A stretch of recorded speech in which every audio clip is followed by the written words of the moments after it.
Hello dear friends, this is Devashish and I welcome you all to my channel Statistics Curiosity. Friends, today we will learn what is a life table.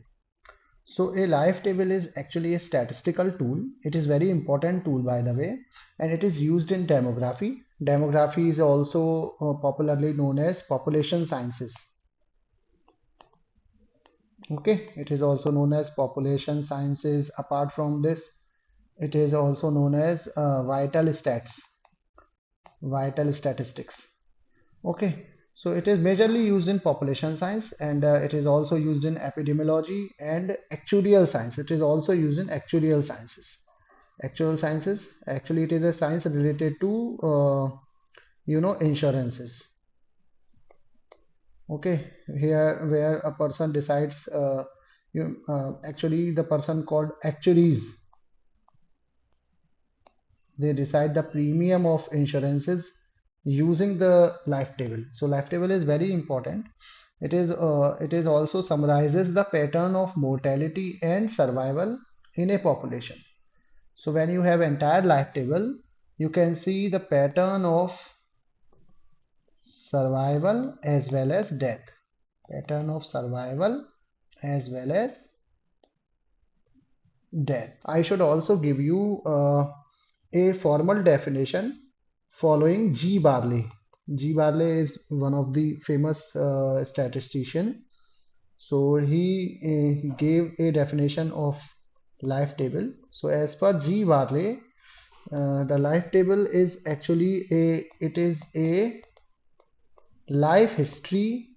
It is a life history of a cohort as it diminishes as it diminishes gradually by deaths,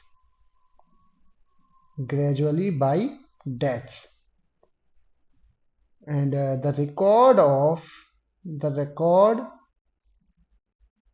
begins the record begins at the birth of at the birth of each member and continues until all have died until all have died. So actually what happens is you start with a cohort. Cohort means a group of people, let's say 1,000 people. You start with these people. These people, I mean, at they might be at some age. Okay, let's say the age x is 0. So at age 0 you have total 1,000 people. Okay, 1,000 child. Okay, and at age 1 these now remaining 980. At age 2 they are now 950. At age 3 let's say they are 938. So they are keep on decreasing as the time passes. These 1,000 people, this number diminishes gradually, as the definition says. Okay, it decreases gradually, and finally it will become 0.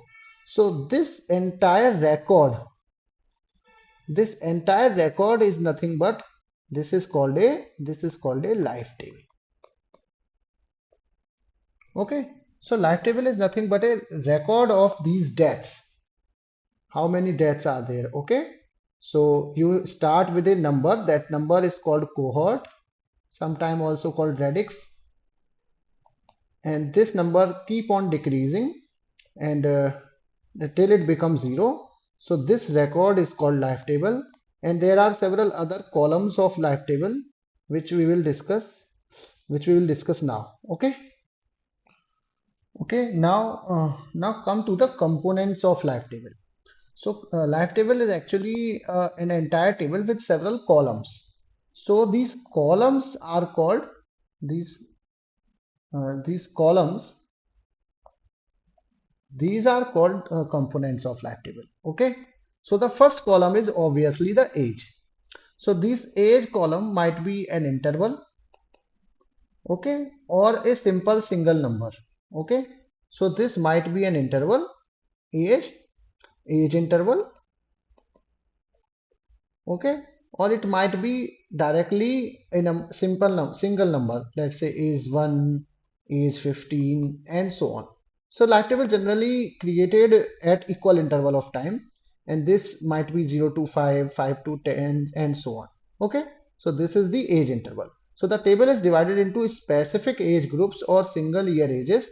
The single year age years is often denoted by x. Okay, now the second column is the number alive, that is LX, L suffix max. Okay, so it shows how many people are alive at the beginning of each age interval. So this symbol means it is the number of persons surviving to the exact age X years. So if you are writing L15, that means number of peoples surviving till age, yeah, at age 15. Okay. Okay, so one more thing, if you write L0, so it means how many people are at the initial study. Okay, so L0 is the assumed number of birds, not birds, it is birth, assumed number of births. Okay, that we were called that as cohort or radix that we have talked earlier. Okay, so this number might be 1,000, 10,000, 1 lakh, or so on. Okay, so this is L0. Okay, so obviously if you are starting from a 0, so it will be like this: L0, L1, L2, and so on. Okay, so now third column is number dying, that is dx. So dx indicates how many people die during each age interval. So it is nothing but the how many people are dying. Let's say at initial L0 is 1000 and it is 900.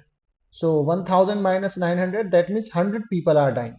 Okay, so dx is nothing but the number of people that die during that particular age interval or from that particular age x to x plus 1. Okay, so by following this rule, you can write a formula for dx for age group x to x plus 1 for taking age x, x plus 1, x plus 2, and so on for this age.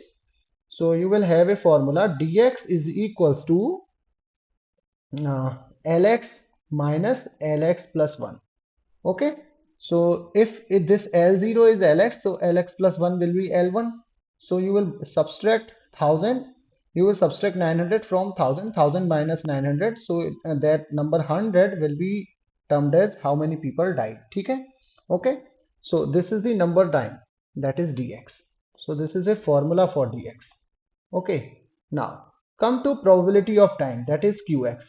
So Qx is nothing but the likelihood that an individual of age x will die before reaching age x plus 1. So it is very simple, it is Qx is equals to dx divided by Lx. Okay, it is Qx equals to dx divided by Lx.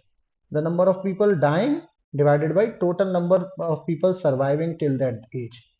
Okay, so the ratio of this will be the ratio of this both will be your probability of time.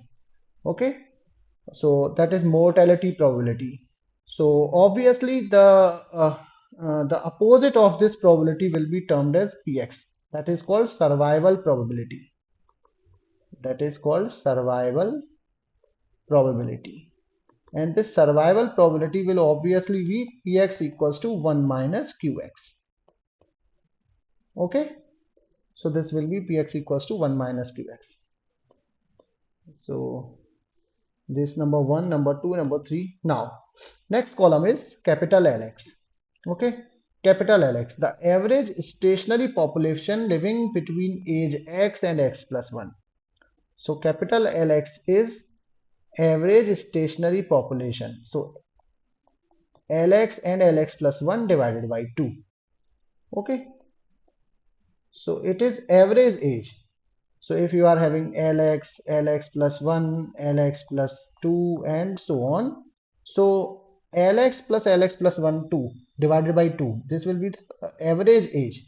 this average age between two time intervals, okay, or between two age x and x plus 1, okay.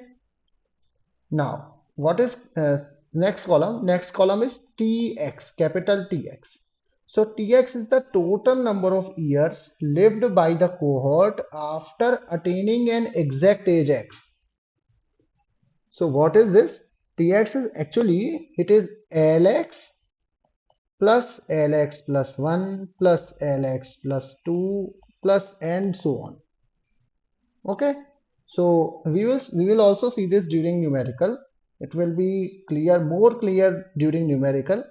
But now you can consider it as a formula. So actually what you are doing, you are creating several average ages at consecutive time periods, and you are adding those average ages. So actually, in other words, you can also say it denotes the total future years lived by small lx persons of the cohort who have attended the age x. So what you will do, you will first you will have x column, lx column, then you will calculate capital Lx column.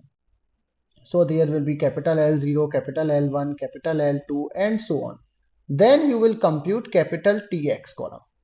So T0 will be what? T0 will be L0 to last. L0 plus L1 plus L2. Sum of this L0 to, let's say, L10. Okay, and then T1 will be sum of capital L1 till L10. T2 will be sum of capital L2 till L10, and so on. Okay. So this was your capital Tx column. So, and this is the formula that I have mentioned. You can write this formula on your paper. Okay. Now, next and last column of the life table, which is also very important column, that is called life expectancy. It is the average number of additional years a person of age X is expected to live. Okay, so what is the formula? It is Ex equals to, it is sometimes also denoted as Ex naught. In some books it is Ex naught, but we are writing it as Ex. So what is Ex? Ex is equals to Tx divided by Lx. So Ex is equals to capital Tx divided by Lx. So what it will give? It will give you average number of additional years, or how many years you will live after age X. After age X. Let's say you have E10 equals to 67 years. So after 10 years age, you will also live 67 additional years. That is the meaning of life expectancy. So your total life, uh, average life should be 77, 67 plus 10. Okay friends, we have seen all the columns of life table, what are their meanings and how to compute them, what are the formulas, and we have also seen the definition of life table. Now in second part of the video, in part 2 of the video, I will solve a numerical manually as well as using Excel. So I recommend you to watch that part 2 of life table, that numerical, also to get full information, full confidence in learning the life table. Okay, thank you for watching.